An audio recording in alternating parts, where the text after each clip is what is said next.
Welcome to the deep dive.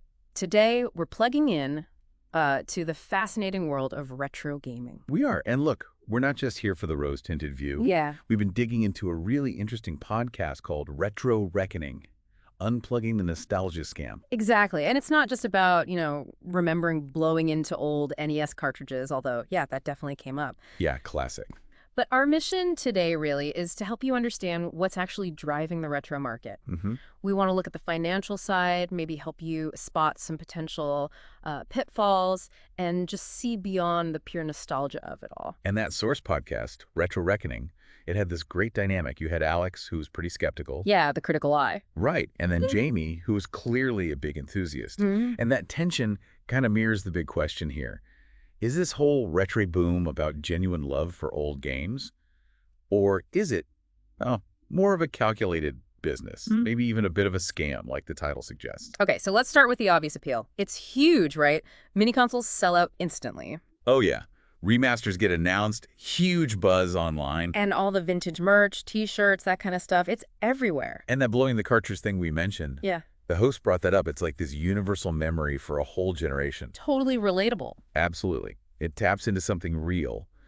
But the podcast really pushes us to ask, are those warm fuzzies the only thing driving it? Or is there a big financial engine humming underneath? They used this term, didn't they? Calling nostalgia a gold mine. Exactly, a gold mine, because companies get it.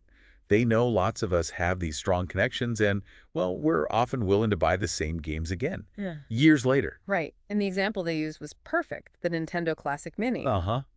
Wildly popular. Seemed like they didn't make enough. Well, maybe that was the plan.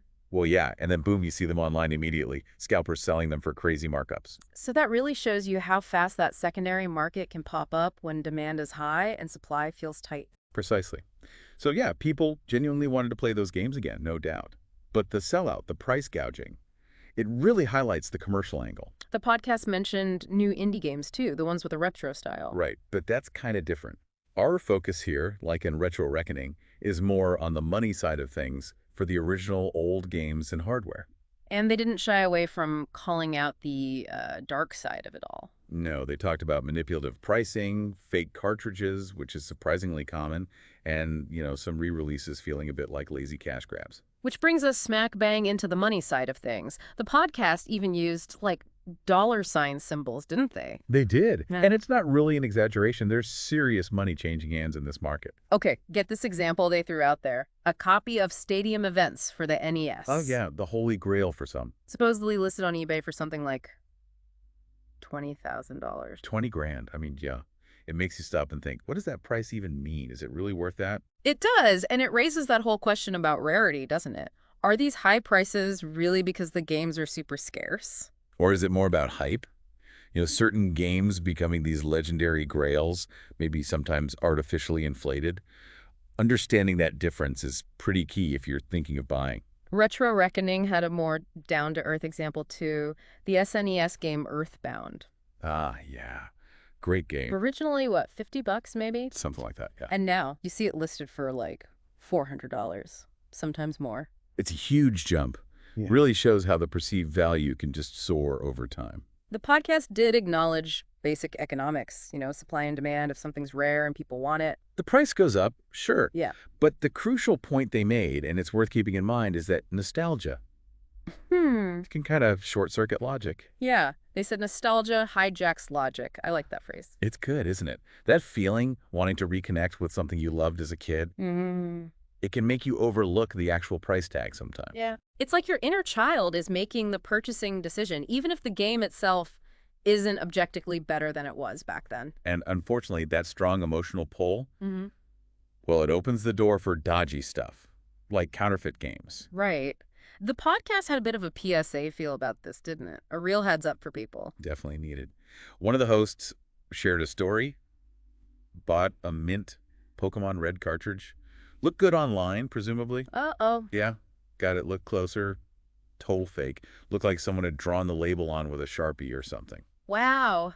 That really shows how careful you need to be, especially buying online where you can't hold it first. A big risk. For sure. And Retro Reckoning gave some practical tips like checking the label's glossiness, looking for the right serial numbers, comparing it to known real ones, Great advice. They also mentioned emulation, of course, playing the games on your computer. which is a totally valid way to experience them, often for free. So why do people make these fakes? What's the point? Well, the podcast suggested it's playing on that desire for the authentic experience, right? Owning the actual cartridge. And maybe a bit of FOMO? Fear of missing out? Exactly, that collector mentality. So the very thing making you want the game can be used against you by scammers. And it's not just games, is it? They mentioned other things, too. Yeah, like console modifications, people selling modded consoles, maybe claiming they're rare or improved, but they might be overpriced or, worse, faulty. They had that example of someone buying a supposedly rare SNES. Paid a lot for it, Hmm. and it just died soon after they got it. Ouch. So annoying. Really highlights the need for due diligence, doesn't it? With hardware, too. So the big takeaway there, echoing the podcast, is test before you buy, whenever possible. Absolutely. Don't just trust the photos or the description, especially online. Seeing it work is best. Okay, let's pivot slightly. Remasters. This is another big area. Oh, yeah, definitely. And Retro Reckoning framed it as a real point of debate. Love them or hate them. Because people have strong feelings about remasters. For sure. And a big criticism they raised was the whole idea of lazy remasters. Right. The example they used was the Grand Theft Auto, the trilogy release. Oh boy, yeah. That was rough. Very buggy at launch. Exactly. Commercially, it probably did okay, but for a lot of fans, it felt like maybe profit came before quality control. It's a good cautionary tale. Not all remasters are equal. But they did balance it out, didn't they? Mention good examples. They did. Like the Resident Evil 2 remake, widely praised. Shows what can happen when there's real effort, care, respect for the original, but also genuine updates. It shows the potential is there, if it's done right. And that was kind of the core message from Retro Reckoning on this. Yeah. Nostalgia shouldn't be an excuse for a shoddy product. They encouraged listeners to vote with their wallet. Yep. Basically, support the good ones, be critical of the bad ones. That's how you influence what companies make next. It was funny, though. Even Alex, the more skeptical host, Yeah. admitted they'd probably pay a lot for a really well-done GoldenEye remaster. Huh.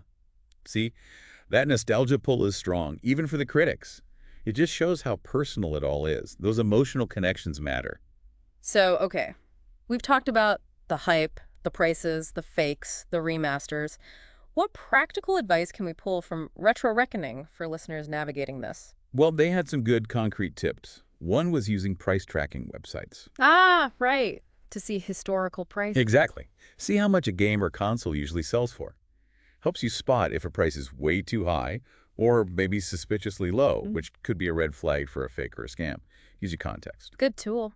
They also just said be wary of deals that seem too good to be true. Yeah, the classic advice. If it looks too good, it probably is. Especially in this market where things can get inflated. Healthy skepticism is your friend. Definitely saves potential heartache. Another thing they suggested was supporting indie developers. The ones making new games, but with that retro look and feel. Oh, right. So you get the vibe without necessarily playing into the potentially tricky vintage market. Exactly. It's a way to enjoy that style, support current creators, maybe more sustainably. And finally, they mentioned the community, right? Online forums, Reddit. Yeah, places like Reddit, retro gaming subreddits, that could be amazing resources. Get info, ask questions, find out about known scams or dodgy sellers from other fans. So tapping into that shared knowledge can be really valuable. Invaluable sometimes. So wrapping this up, it seems clear, doesn't it? The love for retro games is real. Totally understandable. Absolutely. Deeply felt by many. But as Retro Reckoning really hammered home, you've got to be aware of the commercial side. Yeah. The money, the hype, the potential for, well, exploitation. Being informed is key. Nostalgia is great, it's powerful, but it shouldn't be a blind spot when you're deciding whether to spend your money. A bit of caution goes a long way. Protects you from disappointment and from losing cash. So, thinking about everything we've dug into from Retro Reckoning, maybe the question for listeners is, what does authenticity really mean to you in retro gaming? Is it the original cart? Emulation? A good remaster? Or maybe, knowing what you know now about the market dynamics, how will you approach that next nostalgic purchase you're tempted by? Hopefully this deep dive gives you some useful things to consider.